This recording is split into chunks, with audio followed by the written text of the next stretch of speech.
Benevolent Association, nice enough on a very busy morning, I am sure, to give us a couple of minutes. Sir, always good to have you. Good morning, Jay. I appreciate you having me on again. Seems like every time I come on and I have a conversation with you, we're further down the rabbit hole than we were the last time. Well, I'll tell you, I was nauseated. I'm nauseated at what's going on, literally. I mean, listen, I'd say other words, but we're on the radio. I'm with you.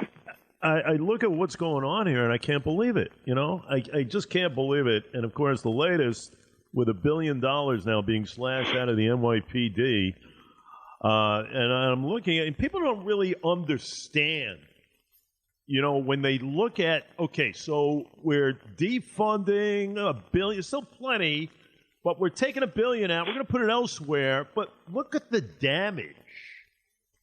People have to realize the damage of what's going on here. I said this at the start of the show, Brian, where you have rookie classes that'll be slashed in half.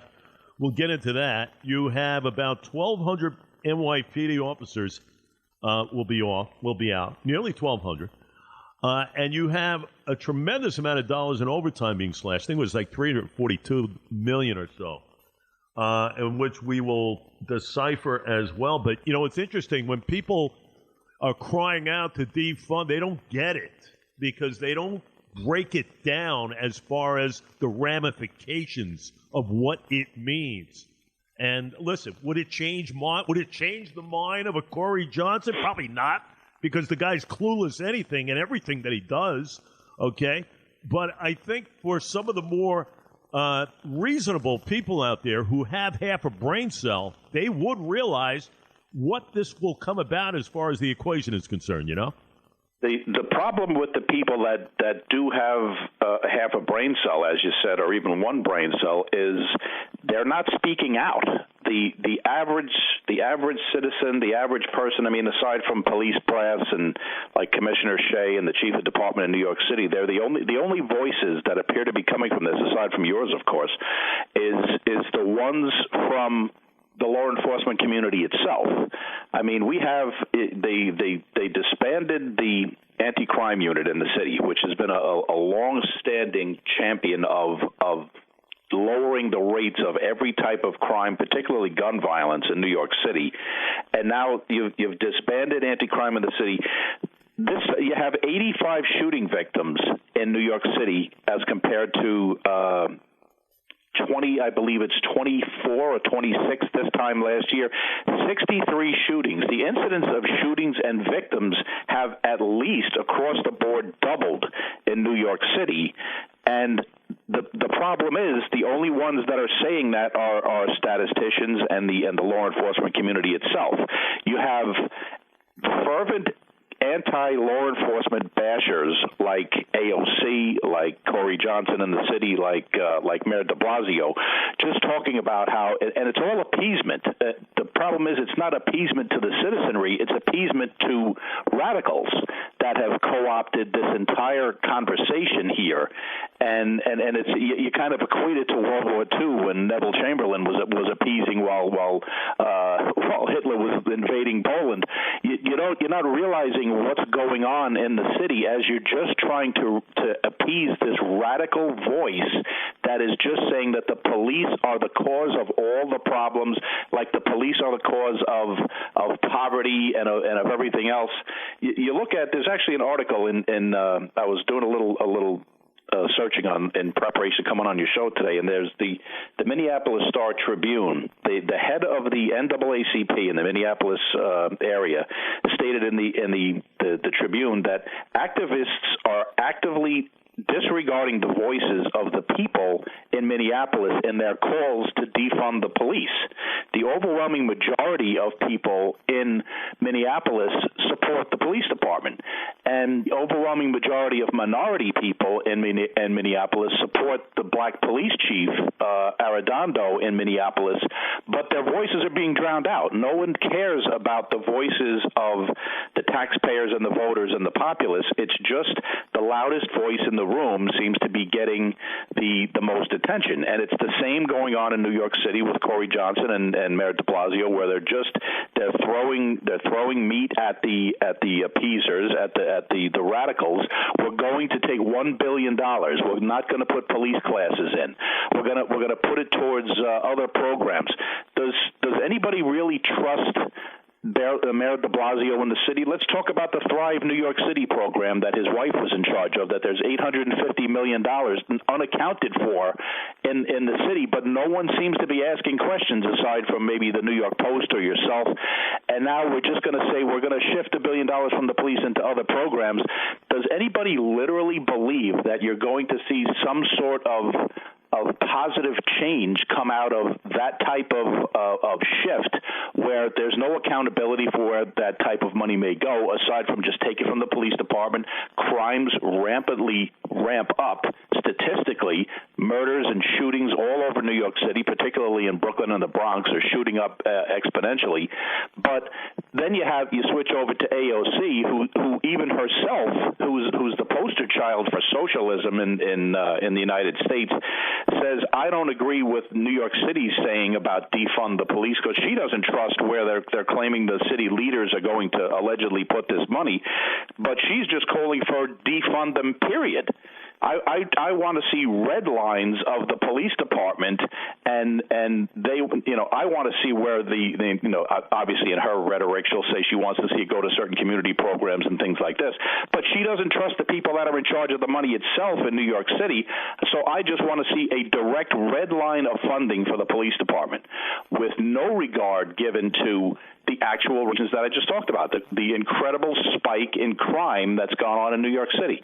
It's the thing that bothers me the most, and we actually gave a press conference in Nassau County yesterday because the members of the legislature, they announced a program about like a blue ribbon support panel for law enforcement and all of that, which is great. But aside from things like that, there is no voice of sanity in any of this. There is no actual voice of the people, where a Siena poll just came out that the overwhelming majority of people in New York State and New York City oppose defunding the police as a whole.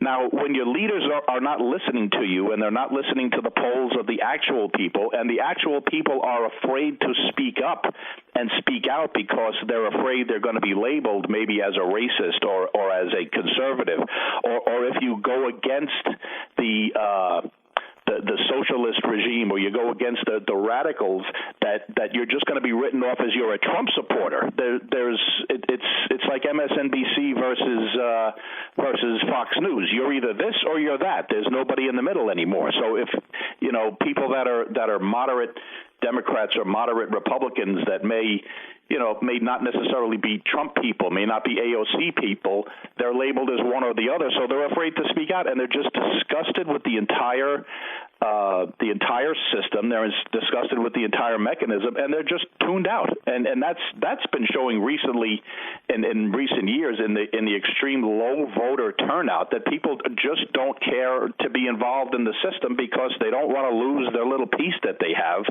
or be labeled as something. And it's an absolute shame in this country, because radical voices have overtaken this, and they're the only ones that are being appeased. Yeah, and you're right. Everything you just said, 100%. That's why you're seeing an exodus as far as people live in the city. Who would want to live under the de Blasio umbrella? Everything de Blasio has touched has turned to what. Okay, I brought this up when I had Governor Cuomo on a couple of weeks ago. It's like to me, it's like a head coach. When you lose the voice, when the team loses the message, it's time for ownership to make a change. I made that same scenario within the confines of New York City. You look at de Blasio and the police force, there's no way to ever restore that relationship. So how could you ever have a good working relationship? Let me just throw a couple of things at you. This is how bad this guy is. Okay? I jotted down a couple of things knowing you were coming on here regarding the mayor. You did your research. I got mine, too. So, de Blasio, if one remembers, straight up he was going to raise taxes to fund that universal pre-K program that he was touting. Never worked, okay?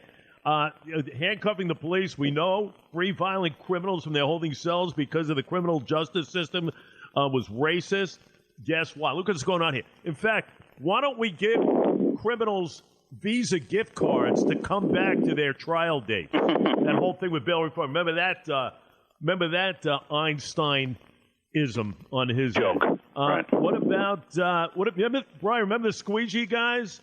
He said that he was going to end the so-called violation of the civil rights of the squeegee men. You know, the guys who shake down everybody, frighten motorists at traffic lights. But guess what? These are the same guys who keep doing it. Back with abandon, I might add. And I'll tell you another one. He appointed a guy by the name of Steve Banks, a far-left advocate for the homeless, who believe that the destitute have a right to declare a subway car. Right. Or a piece of the public right of way as their home. Listen, I could do an hour with Brian on de Blasioisms, okay? The fact of the matter is, what's going on here, you can never restore this relationship. That's what bothers me.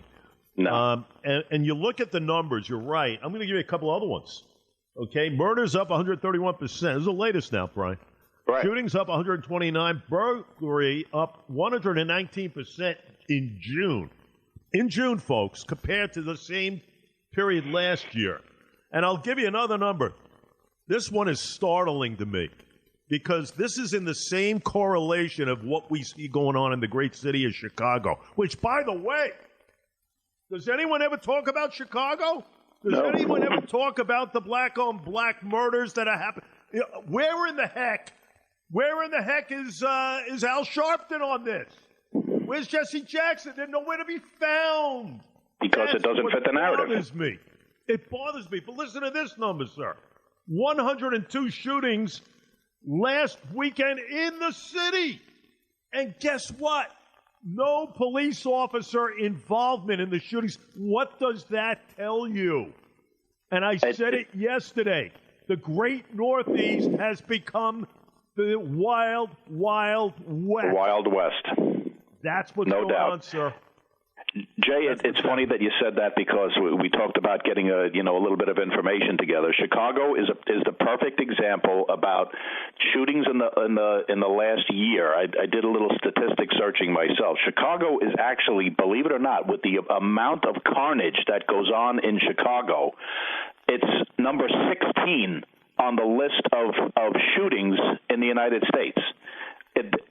20 people out of every 100,000 in Chicago are involved in shootings and killings. I'm sorry, it's killings. 20 out of every 100,000. They're number 16 on the list. At the top of that list, which goes up even further, is Charleston, North Carolina, Richmond, Virginia, Washington, D.C., West Palm Beach, Florida, of all places. And then the top two on the list of shootings and murders in the United States, number 2 is Baltimore, which is 51 out of every 100,000 people are murdered in Baltimore, and St. Louis, Missouri is 60 out of every 100,000 people are murdered.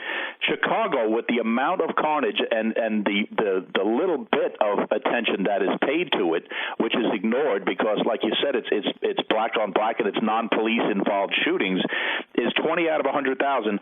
St. Louis is 3 times higher. 60 out of 100,000 people are killed in St. Louis in gun violence, non-police involved, but not a word is said about it because it doesn't fit the radical narrative of the police are the cause of everything. There's this anarchy, the anarchist cookbook or whatever that's out there that they just want anarchy. And listen, I'm not a conspiracy theorist or anything of the sort because I try to look at actual data, but if anybody thinks that this whole program is not somehow also related to the upcoming election with Trump and everything going on, with the media involved, the media hype that's involved, with the absolute rhetoric between the right and the left, I think they're deluding themselves because everything is about ratings and cranking people up and social media. I'm dealing with my own issues at home here about things that go on at social media and how people are just led around by the nose, particularly by the media, and it's all stoking the fire and stoking the fire, and there's no responsibility whatsoever by some of the I hate to sound it because it sounds like I'm just a Trump guy, but I'm not, because I'm a union leader, and there's some things I agree with. There's a lot I don't agree with. I try to be as moderate as possible, but it's just stoking the fire to see what happens, and people are listening to this rhetoric that goes on, particularly on social media, and it just sets people off. And then you have, you're either on this side or the other, and the people that are absolutely believing this radical nonsense rhetoric that the police are the cause of everything, and if you come out for the police, you're a racist. It's the most absurd narrative I've ever heard in my life, because the majority of people in this state, we'll talk about New York State, the overwhelming majority of people in this state of all races, both genders, support the police. So how is this program of defund the police and blame the police and disband anti-crime and stop recruit classes going in and take money away, and to actually stand there with a straight face and say you're going to shift money from the police department to social programs? Jay, you go back to bail reform. We've had many conversations about bail reform. We're going to let everybody out of jail because they don't belong in jail unless they're convicted. Murderers, rapists, people with gun charges, people burglarizing your house. Don't keep them in jail because they're a danger to society. Let them out because they haven't been convicted yet. Meanwhile, everybody that they let out, there is no safety net whatsoever. They don't put them in drug programs. They don't put the ones that need it into mental health programs. They're just released into the street. We look at the federal program, the First Step Act, which was a federal program that was going to let people out of prisons, and all it is a prison dump. It's just let people out of jail, throw them on the street because we don't want to pay for incarceration. Now we're going to sit there with a straight face and say we're going to shift funding from the police department to social services programs and to all these other community programs. Whose leg are they pulling? Because they're not going to invest in these things. All it is on the part of the politicians and the people running these municipalities. Let's jump on this opportunity to just cut money and lower our budgets, but we're certainly not going to put anything into public safety like psychiatric programs, like community programs, like drug programs. Just let them loose in the street, and if they kill each other, they kill each other, and if they get caught up in the system again, we'll run them through, kick them back out again with no regard to public safety, no regard for the will of the public or the taxpayers that they don't want this. So I don't know what the answer is, Jay. I honestly don't, because you hope that it's going to change at the polling place, but 30% of the populace comes out and votes. You see, but that's part of the problem, though. That's part of the problem, Brian, because if you look at the primary that took place, 9 days ago? And right. You look at AOC, and listen, I had a conversation that was getting heated yesterday with a friend of mine. I'm going over the AOC effect here. This is a derivative of Ms. Ocasio-Cortez and her beliefs, and it is spread like a disease. It has permeated the political landscape. Look what happened in the Elliott Eagle election. My goodness. Oh, my God. A prime example here. With the Jamal Bowman now? Are you kidding me? I mean, this is what has transpired now in our society. It's dangerous. It is absolutely dangerous, and you bring up a good point. But the problem is we elect the same garbage. The same garbage, okay? And that's why we don't have change. We don't have change because it's part of that AOC effect that we have seen in our landscape for a number of years now. That woman hardly even campaigned and won 72% of the vote. On 72% of the vote, right and that translates into other areas all around New York State, because you look at Long Island, you have the Long Island 6 Democratic senators that are out here that are afraid to go against the grain and actually, go with the will of their constituents on Long Island, which is usually more law and order based and conservative based. The Long Island 6 right across the board voted for bail reform, voted to repeal 50A, they're for all of these programs, and it's the same throughout New York State. for the number one reason that they have to go along with the establishment of the party and the people in the city and these radicals. I keep using the phrase "the tail is wagging the dog." These ones in all these districts are afraid to go against the grain because their number one concern is being primaried by a further left socialist. It has nothing to do with their constituents. It has nothing to do with the people who elected them to put them there to do.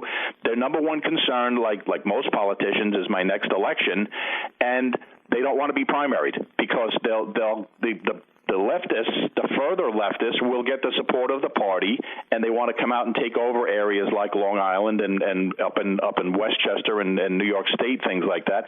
So I think it's safe to say that nobody is truly represented by the people that they vote. People are disgusted with the system, as I've said before, and they don't come out and vote. And the ones that are there are afraid of being replaced by somebody even further left, so they go along with the program. So nobody's represented here, and nobody's speaking up. And it's an absolute, it's a shame. It's a sin what's going on here. One things, a lot of people forget about, the importance of tourism, Brian Sullivan, as far as into the city. And around, why would people ever want to venture into New York? I get it, the shows, the Broadway, everything's on hold. I understand that, indoor dining. But the fact of the matter is, it's about safety. You come into New York, sightsee, bring the family, have some fun. Guess what? Now you are on alert because of a safety situation. When we tell you that 1,200 less police will be on the streets, when we tell you $342 million are slashed in overtime. Think about that now, okay? Think about that. You have cops on a situation right now, and guess what? They know they're not going to get any overtime. They are calling for the next shift to take over. Think about the time elapsed to get that next group in. This is what's going to happen here. I'm telling you. You're waiting for that next group of officers to come on that scene and take over the reins here. That's when you're going to see this turn bad and turn real ugly.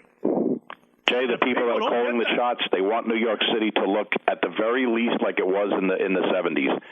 With crime running rampant, drug use rampant, the police were handcuffed. You wouldn't take your wife or your kids into Times Square on a bet. And all the work that was done to clean up that city all through the Giuliani administration and everything else, the broken windows policing is racist. Arresting people is racist. Stop and frisk that took untold how many tens, hundreds of thousands of guns off the street in New York City, it's racist because you can't do active policing whatsoever. And you look at somebody like Bloomberg, who touted the efforts of stop and frisk for over a decade about the fruitfulness of keeping people safe, lowering the murder rate in New York City, keeping guns off the street, then became an absolute panderer to the radical left when he was trying to run for president and saying that, I'm sorry, you're right, it was racist. It's sickening to me that all you have to do is use the word racism, and you're muted. That's it. And it has nothing to do with actual racism. It's all about promoting a radical agenda. And I don't know whether it's too late for the people to wake up, whether it's absolutely too late or whether, some sanity will prevail here and realize that you can't be afraid to speak up and say, I don't want guns on the street. I don't want crime. I want New York City back to the way it was. You could walk down Manhattan and Times Square and look at stores with your wife and kid. I wouldn't go into New York City on a bet, Jay. Listen, to me, Bloomberg was nothing more than a caretaker anyway, as far as Giuliani policies were concerned. No I'll doubt. tell you one thing. This would never have happened under Rudy's watch. Never have happened under Rudy's watch. Never in a million years. And I'll tell you, it's not too late. But I got to tell you, I'm running out of time here. I'm running out of time in my head because the guy who's leading the city is going to get another term. He's going to get a third term. I'm telling you, he's going to get a third term. It's sickening to me. He should never have gotten a second term. It's just sickening to listen, me. we could talk another whole show for an hour about what's going on in Albany. with our governor and everything else, supporting the protesters, supporting the statue pullers of people ripping down statues of Abraham Lincoln and Ulysses S. Grant, the guys that fought against slavery and everything else, and just the ignorance of pulling these statues down, and Cuomo saying that it's just active expression. Looting and arson and tearing statues down is just active expression. Look what happened in Seattle with the Chop Zone. Chop Zone. Finally, Mayor Dunderhead over there in Seattle said, you know what? Let's clean it up. Let's get him out. That's what happened in Seattle. They finally got rid of the Chop. What is that? With a police precinct right that in they gave up. Of that zone. And that poor guy that lost his teenage son in there, that was on TV on Fox News crying. A black father of a black teenage son. He's on the thing crying that nobody did anything to help his son. That's the result of these policies. That the people that actually need the help and the people that live in these areas don't have the support and the protection that they need. And that's the way these radicals want it. And you're going to get what you want, and you're going to have to live with the ramifications. Like I said, there's still time, but I'm telling you, I am not confident. I am not. I tell you, we're in such a place right now.